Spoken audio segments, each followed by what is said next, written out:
नमस्कार। News station में आपका स्वागत है। आज हम आपको एक ऐसी पर्सनालिटी से मिला रहे हैं जिनको देखकर आप चौंक जाएंगे।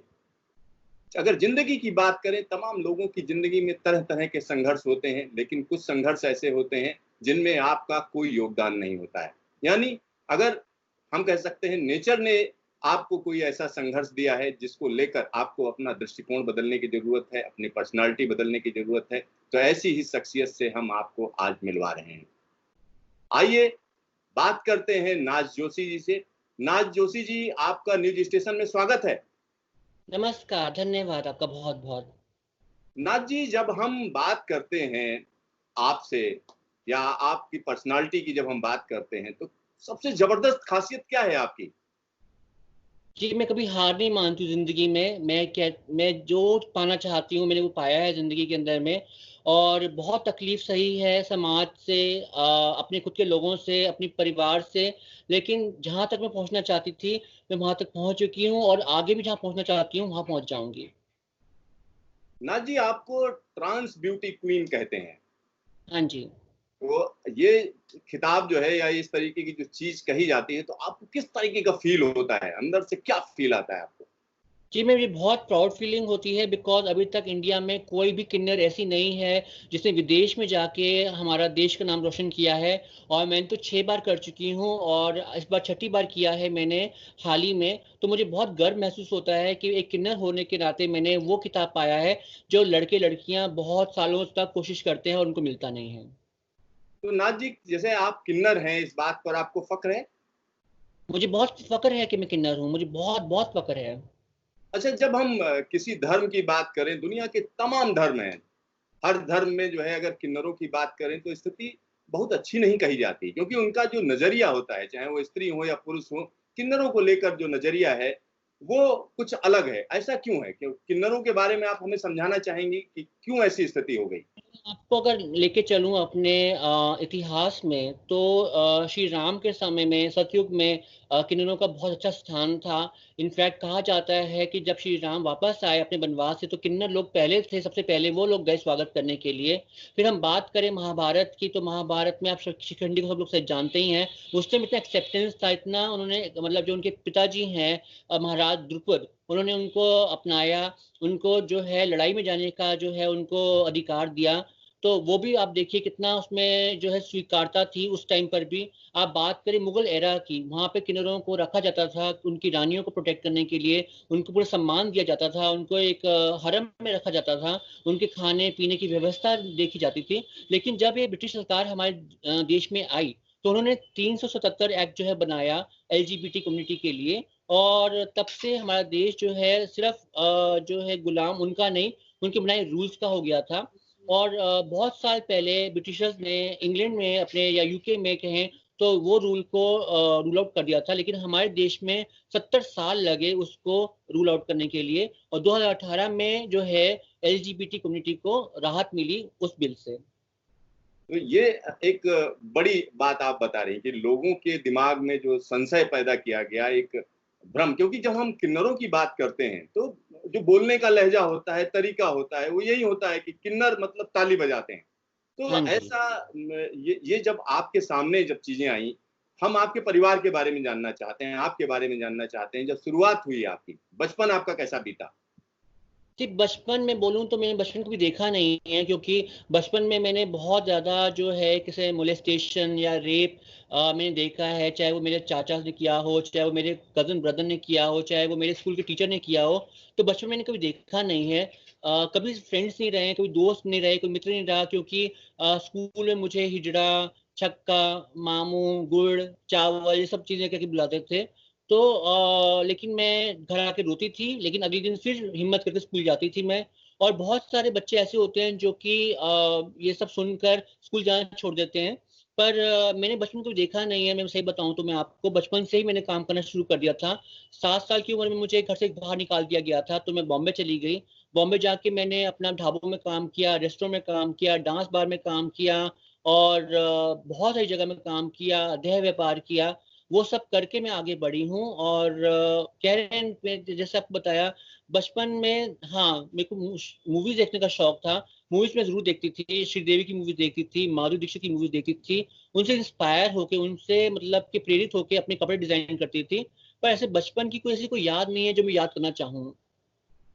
अच्छा, जैसे आपने दो तीन चीजें जो बड़ी, यानी हम कह सकते हैं डराने वाली बोली की, जैसे सेक्सुअल मोलेस्टेशन जो है बड़ा आम था, यानी इस तरीके की जो चीजें हैं, तो क्या ये बड़ी आम बात है किन्नरों के साथ?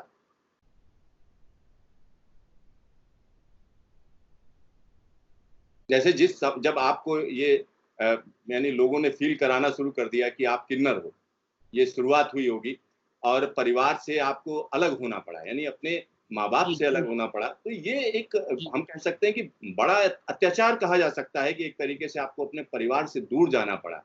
तो जी जी उसको लेकर किस तरीके से आप सोचते हैं, क्या ऐसा किया जाना चाहिए? जी, मैं आपको सही बताऊँ तो मैं खुश थी परिवार से अलग होके। मेरे पिताजी ने तो कभी मुझे कन्वर्सेशन किया नहीं, लेकिन हाँ, प्यार ज़रूर करते थे मुझे, क्योंकि मैं उनका बेटा पैदा हुई थी, तो बेटे से तो प्यार करते थे वो। लेकिन मेरी माँ ने हमेशा मेरे पे अत्याचार किया है, उन्होंने हमेशा मुझे बचपन से बहुत मारा है, पीटा है, तो मैं उनसे अलग होके तो बहुत खुश थी।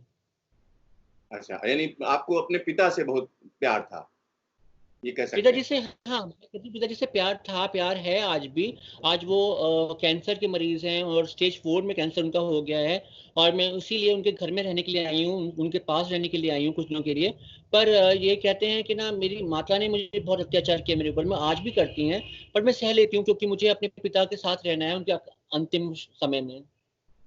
अच्छा नाथ जी, एक और चीज हमें बताइए, जब हम किन्नरों की बात करते हैं, तमाम लोग उस चीज को, ठीक है, कहीं किसी के यहाँ बेटा हुआ या बच्चा हुआ तो उसमें जो है किन्नर पहुंच जाते हैं और उससे बचने की कोशिश करते हैं। जैसे रेलवे की बात करें तो ये बड़ी आम बात है कि जब रेलवे में लोग चलते हैं तो जगह जगह किन्नरों से उनका आमना सामना होता है। लेकिन इस तरीके का कोई आपका एक्सपीरियंस रहा है रेलवे के साथ कभी? मैं आपको ये बताना चाहती हूँ कि समाज की जो फाउंडेशन है, वो माता-पिता ही निर्धारित करते हैं।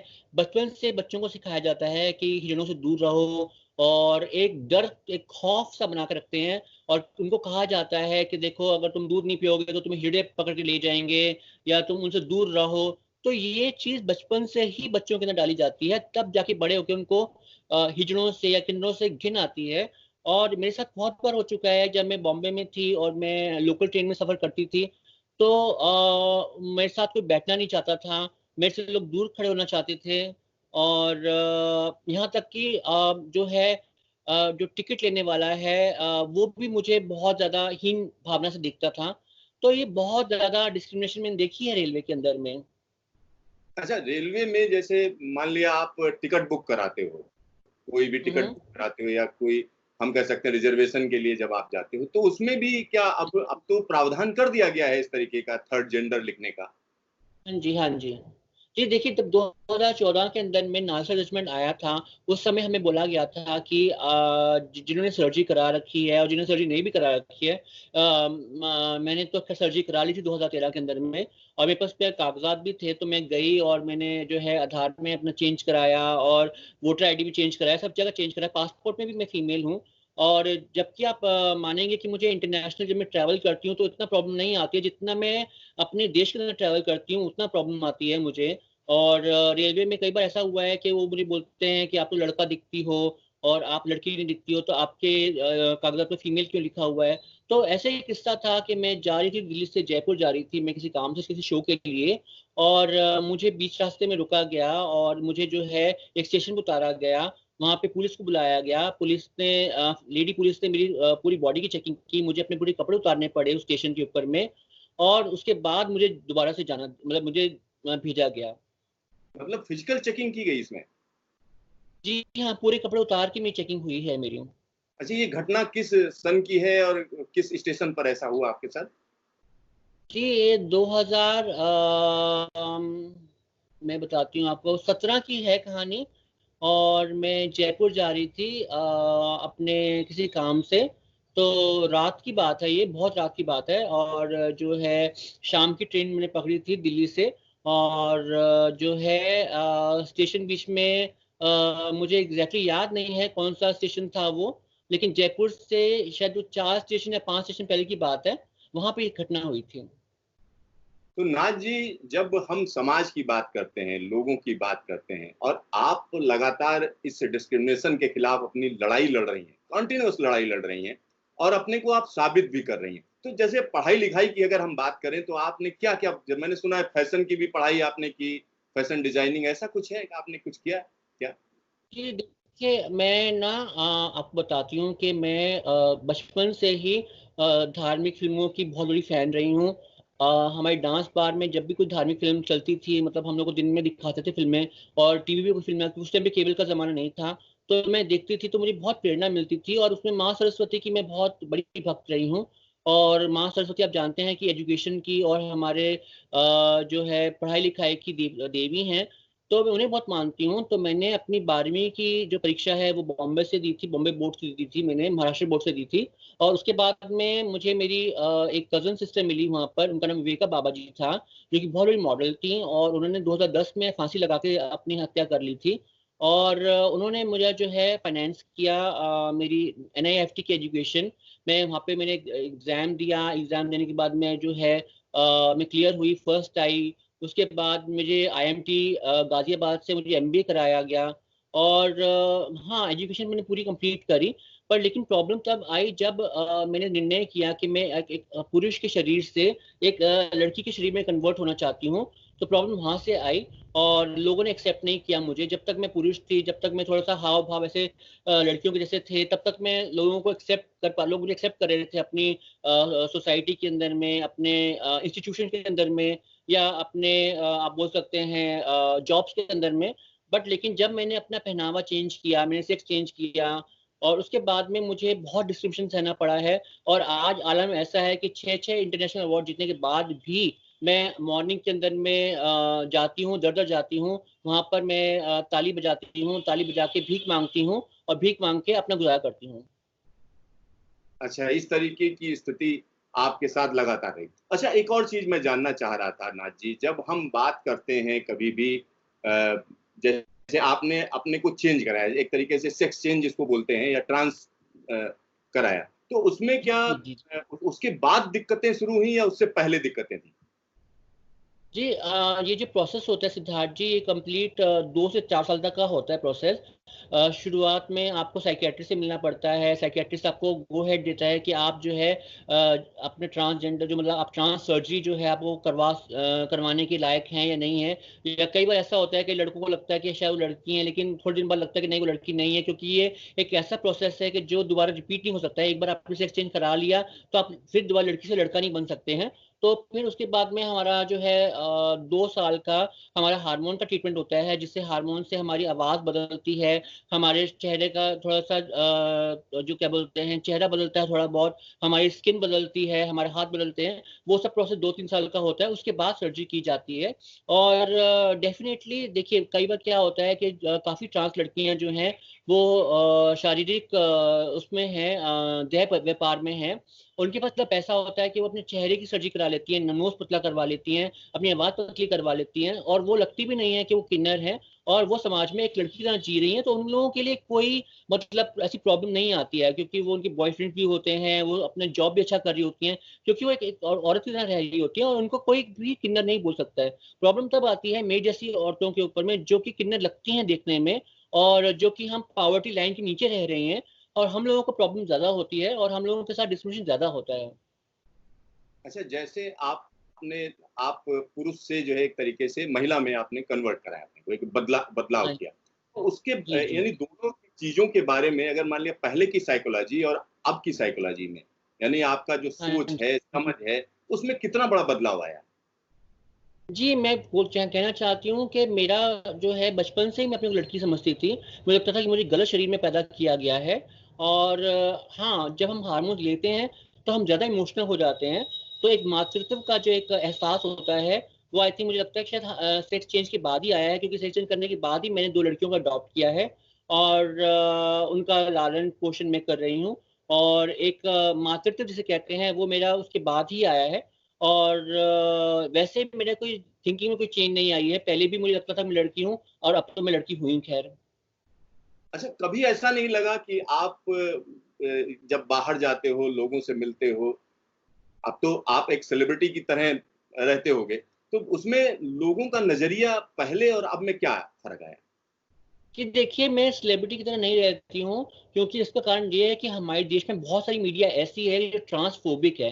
ट्रांसफोबिक का बोले तो वो लोग ट्रांस लोगों से डरते हैं और इंस्पिरेशन स्टोरी दिखाते नहीं हैं। मैं हर एक चैनल, आपके चैनल जैसा नहीं है कि जो एक इंस्पिरेशन की स्टोरी को कवर करे। बहुत सारे चैनल्स ऐसे हैं जिनको खाली टीआरपी चाहिए दिखाने के लिए कि कहीं किन्नर को पीटा गया या कोई किन्नर मर गया या किन्नर कुछ हो गया, तो उन लोगों को इंस्पिरेशन स्टोरी दिखाने का कोई मतलब वो चाहते ही नहीं दिखाएं। तो मैं आपका बहुत धन्यवाद करती हूँ इसके लिए कि आपने ये स्टोरी को पिकअप किया और आपने ये मुहिम चलाई कि ये जो है ट्रांसजेंडर्स की स्टोरी को दिखाया जाए। लेकिन बहुत सारे चैनल नहीं दिखाते हैं, मैं बताऊं तो मैं आपको। तो सेलिब्रिटी मैं नहीं बनी हूं अभी तक। मुझे लगता है कि मैं शायद कॉमनर ही हूँ, लेकिन हाँ, जहाँ से मुझे बुलावे आते हैं, मैं जेंडर सेंसिटाइजेशन प्रोग्राम पे बहुत काम करती हूँ।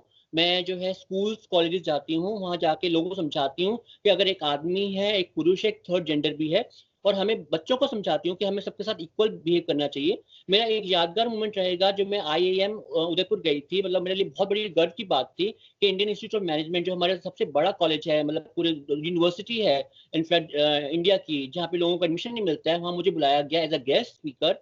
और वहाँ मैंने फ्यूचर जो मैनेजर बनने वाले हैं, जो जो कॉर्पोरेट में जाने वाले हैं, उन लोगों को समझाया।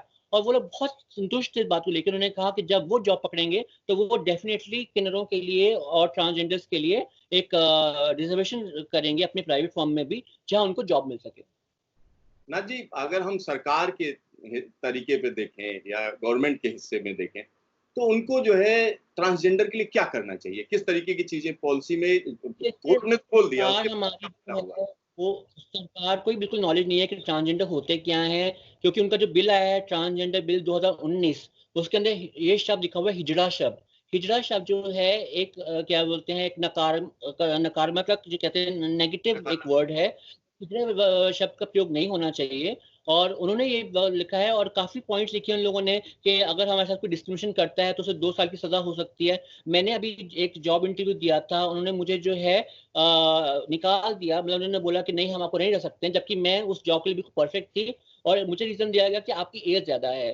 पर लेकिन वही, हम कैसे प्रूव करेंगे बात को कि हमें जो है डिस्क्रिमिनेशन कैसे निकाला गया है? क्योंकि हर एक इंसान जो है वो मुकर जाएगा। अब उन्होंने लिखा है सरकार ने कि अगर आपको घर नहीं मिलता है रहने के लिए तो आप कंप्लेंट कर सकते हैं। लेकिन हम कंप्लेंट करेंगे तो मकान मालिक को तो पूरा हक है कि वो किसको रखना चाहे, किसको रखना ना चाहे।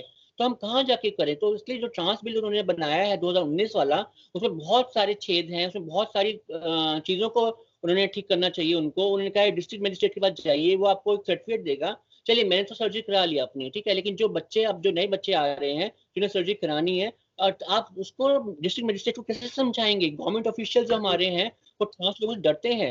मतलब उन लोगों को हम कैसे समझाएंगे कि हम ट्रांस हैं, हमारे लड़की की फीलिंग्स क्या है?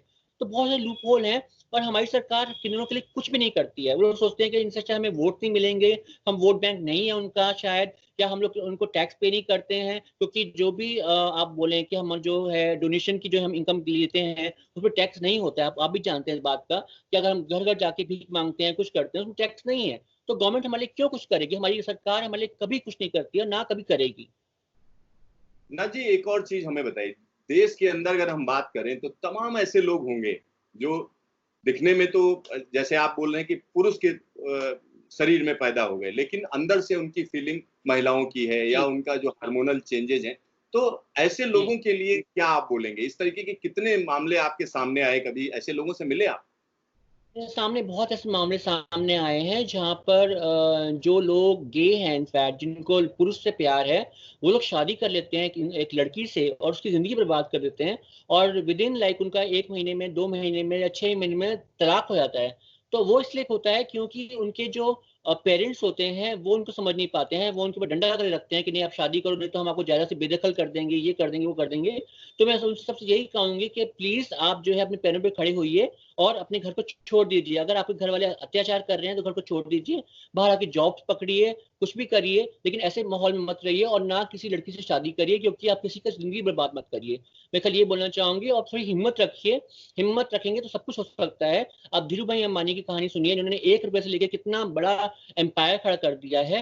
तो एक इंसान के हाथ में सब कुछ होता है। भगवान ने आपको दिमाग दिया है, आपको शरीर दिया, अच्छा शरीर दिया है। आप चाहें तो आत्मनिर्भर बन सकते हैं। तो नाथ जी, अगर हम बात करें ट्रांस ब्यूटी क्वीन कॉन्टेस्ट में आपने हिस्सा लेना शुरू किया, और उसमें आपको अच्छा रिस्पांस मिला और लोगों ने जब आपको जानना शुरू किया, तो किस तरीके से इंटरेस्ट बना ट्रांस ब्यूटी क्वीन? किसने बताया कि इसमें पार्टिसिपेट करना है? बेसिकली मैं आपको बताना चाहूँगी कि मैं जो है 1994 के अंदर में मैं इंस्पायर हुई। जब मैंने पहली बार सुषमा सेन के माथे पे मैंने मिस यूनिवर्स का ताज सजा हुआ देखा, तो मेरा भी मन था कि मैं क्यों ना जो है मेरे सर पे भी ताज सजे। लेकिन 2015 के अंदर में भारत में कोई ऐसा कॉम्पिटिशन नहीं होता था जहाँ पे एक किन्नर लोग या ट्रांसजेंडर लोग जो हैं पार्टिसिपेट कर सकें। तो मैंने इंटरनेशनल रिसर्च करना स्टार्ट किया और मुझे ऐसे कॉन्टेस्ट मिले जहाँ पर जो एक किन्नर है वो लड़कियों के साथ कॉम्पिटिशन कर सकती है, और मैंने उन्हीं के साथ कॉम्पीट किया। मैं इनफैक्ट अकेली किन्नर होती थी और बाकी सब लड़कियां होती थी, और मैंने 6 बार जो इंटरनेशनल ताज जीता है वो लड़कियों के साथ जीता है, ना कि किन्नरों के साथ जीता है। मैं एक ट्रांसजेंडर हूँ और एक ब्यूटी क्वीन हूँ, इसलिए ट्रांस ब्यूटी क्वीन का टैग लग गया है मेरे ऊपर में।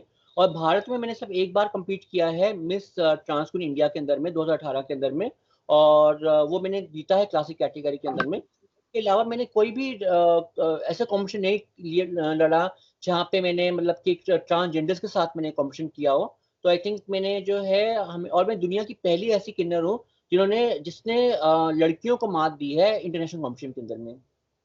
यानी खूबसूरती में आपने लड़कियों को मात दी, कह सकते हैं? खूबसूरती कह सकते हैं, इंटेलिजेंस कह सकते हैं। देखिए जब मैं बाहर जाती हूँ तो मेरा सबसे पहला जो मोटिव रहता है वो ये रहता है कि किस तरह से विदेशी लोगों को मैं दिखाऊं कि भारतीय सभ्यता क्या होती है। तो मैं कोशिश करती हूँ कि मैं साड़ी में ज़्यादा रहूं। जो भी हमारे राउंड होते हैं इसमें साड़ी से इंस्पायर होकर रहूं, चाहे वो बिकनी राउंड हो गया हमारा या फिर हमारा इवनिंग गाउन राउंड हो गया, वो सब साड़ी से इंस्पायर रहते हैं। इंडिया की मैं भारत की एम्ब्रॉयडरी बाहर लेके जाती हूँ, लोगों को दिखाती हूँ कि हमारे यहाँ किस तरह से हमारी जो है कशीदाकारी होती है हमारे यहाँ पर। तो वो लोगों को बहुत पसंद आता है, क्योंकि शायद जो लोग बाहर से कम्पीट करने आते हैं, बाकी लड़कियां जो आती हैं कम्पीट करने के लिए, वो एक इंटरनेशनल स्तर पे आती हैं, वो अपना जो है ग्लोबल चीज को लेके आती है। लेकिन मेरा प्लस पॉइंट ये रहा है कि मैंने हमेशा ये दिखाया कि हम भारत में हम लोग कैसे रहते हैं। मैंने उनको अतिथि देवो भव समझाया, मैं उनको नमस्ते करती थी, और कभी ऐसे हाय हेलो नहीं किया, और कभी शराब को ना छूना, कभी सिगरेट ना पीना। तो ये सब भारतीय सभ्यता जब दिखाई मैंने उनको, तो उनको शायद वही इंप्रेस कर गई, और इस कारण मैं जो है 6 वर्षों से जीतती हुई आ रही हूँ। तो हाल ही में जो आपने एक खिताब जीता उसके बारे में बताएंगे? मैंने सुना ऑनलाइन कॉन्टेस्ट हुआ ये। जी हाँ, कोविड-19 के चलते मिस यूनिवर्स डाइवर्सिटी 2020 ये जो है ऑनलाइन हुआ। और क्योंकि भारत से भी कोई इंटरनेशनल फ्लाइट जा भी नहीं रही है और कई देशों से इंटरनेशनल फ्लाइट नहीं जा रही हैं, ये हमारा कॉम्पिटिशन एक्चुअली अप्रैल में होने वाला था साउथ अफ्रीका के अंदर में। और वो जो है पोस्टपोन पोस्टपोन होते हुए, क्योंकि अब तो लग ही नहीं रहा है कि इस साल कॉम्पिटिशन होगा। मिस यूनिवर्स ने भी अपना कॉम्पिटिशन जो है इस साल का कैंसिल कर दिया है, और वो अगले साल करेंगे कॉम्पिटिशन को। और मिस वर्ल्ड का भी अभी कोई पता नहीं है, मिस अर्थ भी अब इस टाइम ऑनलाइन होने वाला है। तो आई थिंक सब चीज़ें जब ऑनलाइन हो रही हैं तो क्यों नहीं हम लोग जो है डिजिटाइजेशन का सहारा लें। आप और मैं भी, हम लोग जो है पहले अगर हम इंटरव्यू करते आज से आई थिंक 6 महीने पहले तो शायद आपके स्टूडियो में बैठ के करते, लेकिन आज हम स्काइप इंटरव्यू कर रहे हैं। तो आई थिंक बहुत अच्छा कन्वीनियंस हो गया है। अगर देखें तो प्लस पॉजिटिव साइड देखें हम इसकी, तो हमारा जो है आने जाने का टाइम हमारा जो है समय हमारा बच गया है, हम अपने घर वालों के साथ टाइम स्पेंड कर सकते हैं। तो मुझे लगता है कि शायद कोरोना के चलते हमारे को बहुत कुछ चीजें सीखने मिली हैं जो पहले शायद नहीं मिलती सीखने के लिए। ना जी, एक और सवाल है। जैसे आपने 2 बच्चों को अडॉप्ट किया, तो अब उन बच्चों का अभी अभी किस क्लास में है? क्या उनकी पढ़ाई वढ़ाई शुरू हुई है अभी बच्चों की? जब आप उनको कहीं लेकर जाते हो तो कोई सवाल खड़े होते हैं नहीं ऐसा? जब बच्चों का जो आप परवरिश यहाँ कर रहे कहाँ हो। कॉम्पिटिशन के अंदर में। नहीं नहीं, बच्चे जो है जो आपने अडॉप्ट किए हैं, 2 बच्चे जिनकी बात आप कर रहे थे। अच्छा, बच्चों के बारे तो हाँ, बच्चों को गोद लिया है आपने, में। 2 बच्चों को। तो उनकी परवरिश किस तरीके से, उनको लेकर जब आप जाते होगे लोगों के बीच में, या अभी स्कूलिंग उनकी शुरू होनी है, या शुरू हुई है कि नहीं हुई अभी नहीं, स्कूलिंग? मेरे बच्चे बहुत छोटे। में 2 लड़कियां हैं, और एक लड़की मेरी जो है मेरी बेटी 2 साल की होने वाली है, और एक अभी सिर्फ 40 दिन की है। तो मैं अगर आपको बात करूं प्यार की, तो मुझे सच्चा प्यार मेरे बच्चों से मिला है। आज तक मुझे कभी वो प्यार पहले नहीं मिला है। जब मेरी माँ बेटी जो है मेरी मम्मी कह के बोलती है तो मुझे बहुत खुशी होती है। और जहाँ तक कि उनके एजुकेशन की बात है, जी हाँ, मैं थोड़ी वरीड जरूर हूँ, लेकिन मुझे कॉन्फिडेंस है अपने ऊपर कि हाँ मुझे जो है उनके बड़े होते होते कोई ना कोई स्कूल जरूर मिलेगा। इनफैक्ट मुझे कई स्कूल से ऑफर आ चुके हैं कि हम आपकी बेटियों को फ्री एजुकेशन देना चाहते हैं, क्योंकि प्रधानमंत्री जी की जो योजना है हमारी बेटी बचाओ बेटी पढ़ाओ की, उसके अंतर्गत काफ़ी जो है स्कूल्स हैं, काफ़ी कॉलेज जो है स्कूल से बात हुई है मेरी, तो वो लोग बहुत इंटरेस्टेड हैं मेरी बेटियों को अपने यहाँ पर पढ़ाने के लिए। तो मुझे से कोई वो नहीं होती है। मैं डॉक्टर के पास जब जाती हूँ उनको वैक्सीनेशन कराने के लिए, तब वहाँ भी कोई ऐसी दिक्कत नहीं होती है, क्योंकि देखिए मातृत्व एक ऐसी चीज़ है कि अगर आप एक आदमी हैं, तब भी आप माँ बन सकते हैं, क्योंकि कई पुरुष ऐसे होते हैं जो कि अपनी पत्नी को खो देते हैं या उनका डिवोर्स हो जाता है, फिर भी वो माँ बनते हैं। और माँ होने के लिए कोई जेंडर होना ज़रूरी नहीं है। आप चाहे आदमी हो, औरत हो, आपके पास कोख हो या ना हो, आप ट्रांसजेंडर हो, चाहे कुछ भी हो, कि लेस्बियन हो, गे हो, बाइसेक्सुअल हो, आप माँ बन सकते हैं। माँ के लिए एक फीलिंग होनी बहुत ज़रूरी है, और वो फीलिंग मेरे अंदर में है, और मेरे बच्चे समझते हैं इस बात को। और मेरी दोनों बच्चियाँ जो हैं, अब छोटी वाली तो बहुत छोटी है समझने के लिए, क्योंकि जो बड़ी वाली हो गई है, वो बहुत समझती है मुझे, और वो मेरे बिना नहीं रह सकती है बिल्कुल भी, 1 मिनट भी। ना जी, एक और चीज मैं जानना चाह रहा था। जब हम बात करते हैं ट्रांसजेंडर्स की बात करते हैं पूरे देश के अंदर, तो अ, अभी किस तरीके से लोगों को अपना नजरिया बदलना चाहिए, उस पर क्या कहेंगे?